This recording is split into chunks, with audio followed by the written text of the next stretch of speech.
नमस्कार। आज हम चर्चा करेंगे भारत सरकार की महत्वाकांक्षी योजना प्रधानमंत्री किसान सम्मान निधि योजना के बारे में। तो प्रधानमंत्री किसान सम्मान निधि योजना है क्या, इसके क्या उद्देश्य हैं और इसका किस तरह से प्रभाव पड़ा है किसानों के ऊपर। साथ ही साथ जो भी हमारे किसान भाई अभी तक इस योजना का लाभ नहीं उठा पाए हैं वो इस योजना का लाभ किस तरह से उठा सकते हैं। इन्हीं तमाम बिंदुओं पर विस्तार से जानकारी देने के लिए हमारे साथ हैं उदय प्रताप स्वास्थ्य महाविद्यालय के कृषि वैज्ञानिक डॉक्टर जितेंद्र सिंह। डॉक्टर साहब, कार्यक्रम में आपका बहुत बहुत स्वागत है जी। और आज कहा जाए कि भारत कृषि प्रधान देश है। जी जी। तो ऐसे में प्रधानमंत्री किसान सम्मान निधि योजना हमारे किसानों के ऊपर किस तरह से प्रभाव डाल रहा है, साथ ही साथ इस योजना का उद्देश्य क्या है शुरू करने के पीछे। जी, प्रधानमंत्री सम्मान निधि योजना 24 फरवरी 2019 को शुरू की गई थी।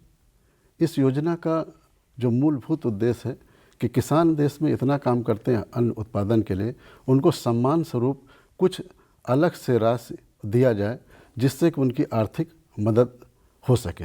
इसी उद्देश्य को लेकर यह प्रधानमंत्री कृषि सम्मान निधि योजना की शुरुआत की गई थी सर। मतलब कि एक तरह से उनको एक आर्थिक मदद मिल सके कि उनका जो भी इनपुट है चाहे बीज हो, खाद हो, यंत्र हो, वो अपना समय से खरीद सके। और जो ये इंस्टॉलमेंट है वो 2-2 हज़ार रुपया करके, ये साल में 6,000 मिलता है, लेकिन ये 6,000 एक साथ न देकर उनको 3 समान किस्तों में 2-2 हज़ार की किस्तें में प्रदान किया जाता है। और अभी तक 2019 से लेकर 2025 तक में अभी 19 नवंबर 2025 में 21वीं किस्त सर दी गई है किसानों को। इस तरीके से देखा जाए तो रकम तो छोटी है, 2-2 हज़ार मिलता है, लेकिन एक जो छोटे किसान हैं या सीमांत किसान हैं, अब तक में आप देखेंगे सर कि 21 किस्तें गई। इसका मतलब है कि उनके अकाउंट में लगभग 42,000 देश के हर किसान के खाते में अब तक पहुंच चुके हैं सर। ये हमारे आपके लिए छोटी रकम हो सकती है, लेकिन किसान के लिए ये बहुत बड़ी रकम है। और सबसे खास करके जो सीमांत और लघु किसान हैं, छोटे किसान हैं, उनको एक आर्थिक मदद मिल जाता है। उनको खासकर किसानों का ये कहना है, लाखों किसानों का ये कहना है इस योजना के बारे में कि ये छोटी रकम से हम खाद बीज उर्वरक खरीद के अपने फसल की समय पे बुआई कर देते हैं और सरकार से भी मदद मिल जाती है। इसका फ़ायदा मेन ये होता है कि समय से जब बुआई हो जाती है हमारे फसल की, तो उत्पादन और उत्पादकता भी बढ़ जाती है, जिससे हमको इसका डबल फ़ायदा समझ में आता है। हाँ, इसलिए कि समय से वो इनपुट खरीद लेंगे, इनपुट खरीद लेंगे और समय से पैसा मिल जाता है तो अपना जो इनपुट है वो खरीद लेते हैं। इस योजना की एक खास बात और सर, अभी जो डाटा आया खासकर जो 19 नवंबर 2025 में दी गई 21वीं किस्त, इसमें 2.25 करोड़ महिला किसान भी शामिल हैं सर। टोटल तो देश में लगभग 9 करोड़ लोगों को, 9 करोड़ से ज़्यादा लोगों के खातों में पैसा गया है, जिसमें से 2.5 करोड़ महिलाएं भी हैं। 2.5 करोड़ करीब महिला किसान हैं। ये बहुत बड़ी बात है सर। तो ये डॉक्टर साहब, योजना का लाभ लेने के लिए जी, एक तरह से कहा जाए कि जो भी किसान भाई अभी तक इस योजना का लाभ नहीं उठा पाए हैं जी, तो किन किन दस्तावेजों की ज़रूरत होती है और कहाँ पर वो संपर्क करें और रजिस्ट्रेशन की प्रक्रिया क्या है। जो किसान, अधिकतर किसानों को तो अभी तक मिल रहा है, जो किसान अभी भी छूट गए हैं सर, उनके लिए सबसे पहले होता है कि आपको इस स्कीम की फ़ायदा लेने के लिए आपको रजिस्ट्रेशन कराना पड़ता है। इसके लिए वह PM किसान पोर्टल पे जाएं या सीधे pm.gov.in पर भी PM इस साइट पे जाएं या सीधे CSC सेंटर पे जाएं। वहाँ इन दोनों में से एक जगह पे, वैसे PM किसान जो आधिकारिक वेबसाइट है इस साइट की, वहाँ जाके किसान स्वयं भी कर सकते हैं। जो आप दस्तावेज की सर बात करें तो दस्तावेज में जो सबसे ज़रूरी है कि एक आधार होना चाहिए किसान का, उसके बाद मोबाइल नंबर होना चाहिए, बैंक अकाउंट होना चाहिए और बैंक का IFSC कोड होना चाहिए। इसके साथ ही, क्योंकि ये किसानों की स्कीम है, इसमें कृषि योग्य भूमि वाले किसानों को ही योजना मिलती है। मतलब खेती वाली ज़मीन किसान के पास होनी चाहिए। तो खेती के कागजात, जिसमें खासकर खतौनी या खसरा होना चाहिए, इतनी ज़रूरत के डॉक्यूमेंट्स CSC स्टेशन पे जाके करा सकते हैं। मतलब कॉमन सर्विस सेंटर जो है जी, वहाँ पे जा सकते हैं या PM किसान पोर्टल पे जाके भी अपलोड कर सकते हैं। बहुत आसान है ये करना सर। मतलब जिस किसान को अगर दिक्कत है तो CSC कॉमन सर्विस सेंटर पर जाए, नहीं तो एक सुविधा रहती है कि वो जो हमारे कृषि विभाग है जी जी वहाँ भी वो संपर्क कर सकते हैं। जी कर सकते हैं। वहाँ जाके ये सारे दस्तावेज ले जाके जाएं और वहाँ अपना ये रजिस्ट्रेशन करा लें। तो कौन कौन से जो हमारे किसान भाई हैं जी इस योजना के लिए पात्र हैं या इस योजना का लाभ उठा सकते हैं?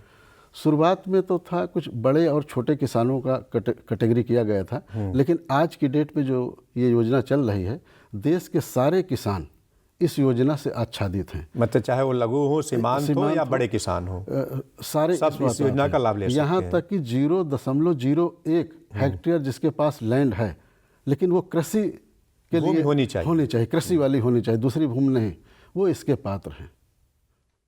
और खास करके जो पेंशन भोगी हैं, एम्प्लॉई हैं, ये इसका लाभ नहीं ले सकते हैं। गवर्नमेंट एम्प्लॉई ग्रुप डी के अलावा ग्रुप डी का एम्प्लॉई है तो वो ले सकता है, बाकी और कोई एम्प्लॉई इसमें इसका पात्र नहीं है। और जो संवैधानिक पदों पर हैं वो भी इसका लाभ नहीं उठा सकते? जो बड़े बड़े पदों पे हैं, एग्जीक्यूटिव पदों पे हैं, वो इसका लाभ नहीं उठा सकते हैं। डॉक्टर साहब, अक्सर सुनने में आता है, बहुत सारे किसान ये कहते हैं जी कि हमारा 2, 3, 4 किस्त आया या किसी का 6 किस्त आ गया, उसके बाद उनका पता चला कि जो किसान प्रधानमंत्री किसान सम्मान निधि की राशि आनी चाहिए वो नहीं आती है, बीच में ही रुक जाती है। तो ऐसे स्थिति में हमारे किसान भाई क्या करें? उसमें एक ही दिक्कत आती है सर, क्योंकि ये आधार से लिंक योजना है। आधार का जब लिंक योजना है तो इसमें KYC बहुत ज़रूरी है। किसान रजिस्ट्रेशन तो करा लेते हैं, कराने के बाद 1-2 किस्त आती है, लेकिन KYC नहीं कराते हैं। इसलिए जो भी किसान भाइयों की किस्त रुकी हुई है, सबसे पहले वो KYC चेक कर लें। अगर उनकी KYC कंप्लीट नहीं, पूरी नहीं है, तो उसको करा लें। इस KYC को कराने के लिए भी किसान को CSC सेंटर जाना पड़ेगा। वहाँ पे वो थंब इम्प्रेशन के द्वारा KYC करा सकते हैं, या फिर PM किसान जो पोर्टल इसका बना हुआ है, यहाँ पे भी जाके यही दस्तावेज करके भी इसको KYC हो सकती है। मतलब वो KYC बहुत ज़रूरी है, तभी उनके खाते में जी पैसा वो जाएगा, तभी जाएगा सर।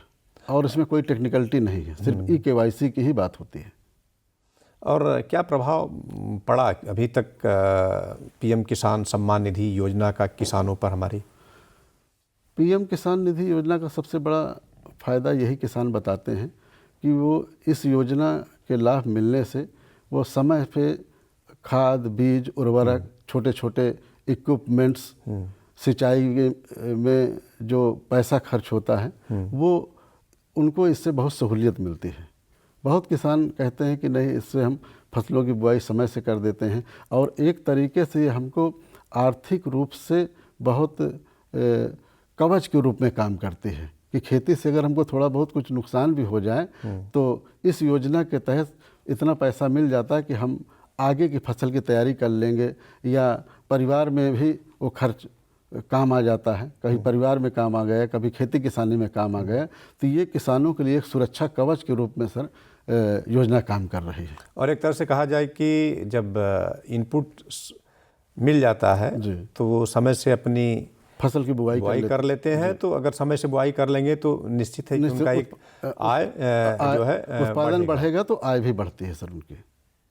और PM किसान सम्मान निधि को लेकर के जी हमारे किसान भाइयों को आप क्या कहना चाहेंगे, या जो कहीं प्रोसेस में दिक्कत है या पेमेंट लेने में दिक्कत है, तो इस संदर्भ में आप क्या कहना चाहेंगे? सबसे पहले तो जो भी किसान अभी तक छूटे हैं, इस योजना का ज़रूर लाभ लें, क्योंकि इसमें किसान को किसी प्रकार का योजना का लाभ लेने के बाद वापस नहीं करना होता है, क्योंकि ये केंद्र सरकार की योजना है। वो एक किसान के सम्मान के रूप में ये पैसा उनको साल में दिया जाता है। और जो नए किसान जुड़ना चाहें, वो आपको पहले ही बता दिया गया है कि PM किसान पोर्टल पे जाएं या CSC केंद्र पे जाकर अपना रजिस्ट्रेशन करा लें।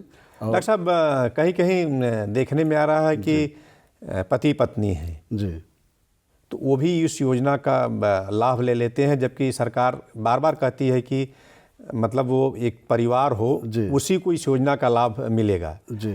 तो इस संदर्भ में आप क्या कहना चाहेंगे? इसमें सर ये है, ये योजना व्यक्ति के लिए नहीं है, पूरे परिवार के लिए है। आपने कहा कभी कभी 2 लोगों को मिल जाता है, तो उसमें सर ये होता है कि जिसके नाम भूमि होती है उसी को मिलता है। एक होती है कि परिवार में समूह में भूमि होना। नहीं, कहीं कहीं की तो होता है कि पति और पत्नी के नाम से भी जमीन है जी, तो वो एक तरह से कहा जाए कि लीगल नहीं है। लीगल नहीं है। हाँ, उसको भी वो तो नहीं लेना चाहिए, और नहीं तो गवर्नमेंट सरकार एक तरह से कहा जाए कि रिकवरी कर सकती है, रिकवरी कर सकती है।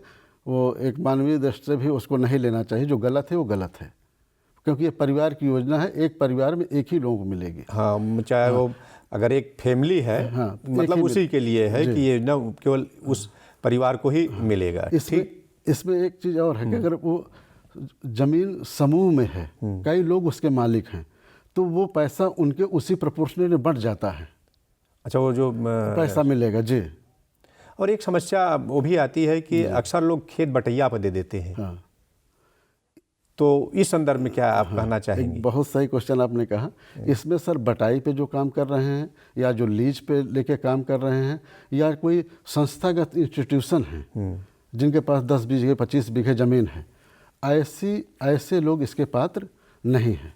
इसमें पहली शर्त है इस योजना की कि किसान के पास ज़मीन होनी चाहिए, वो भी कृषि योग्य ज़मीन होनी चाहिए। कोई ज़मीन से मतलब नहीं है जिसमें वो खेती करता हो, वो रजिस्टर्ड होनी चाहिए कि इस ज़मीन का काम खेती के उपयोग के लिए ही होता है, बाकी के लिए इसके पात्र नहीं होंगे बाकी लोग। और समूह में है तो भी इस योजना का लाभ ले सकते हैं? लाभ ले सकते हैं, वो उनको उसी प्रोपोर्शनेट में धनराशि बढ़ जाती है। एक तरह से कहा जाए कि खेती किराए पर लेके करते हैं, उनके साथ किस तरह से एग्रीमेंट होना चाहिए कि पैसा तो पता चलेगा जिसके नाम से ज़मीन है उसको मिल जाता है? नहीं सर, इसमें पैसा, इस योजना का लाभ तो सिर्फ किसान को ही मिलेगा जिसके नाम रजिस्टर्ड जमीन है। कोई पट्टे पे कर रहा है, लीज पे कर रहा है, उसके कतई पात्र नहीं हो सकता, उसको इस योजना का लाभ नहीं मिलेगा। ठीक है डॉक्टर साहब, आप कार्यक्रम में आए और ख़ास करके प्रधानमंत्री किसान सम्मान निधि योजना के बारे में हमारे किसान भाइयों को इतनी अच्छी जानकारी दी। जानकारी देने में बातचीत करने के लिए आपका बहुत बहुत धन्यवाद। नमस्कार। आपको भी बहुत बहुत धन्यवाद सर।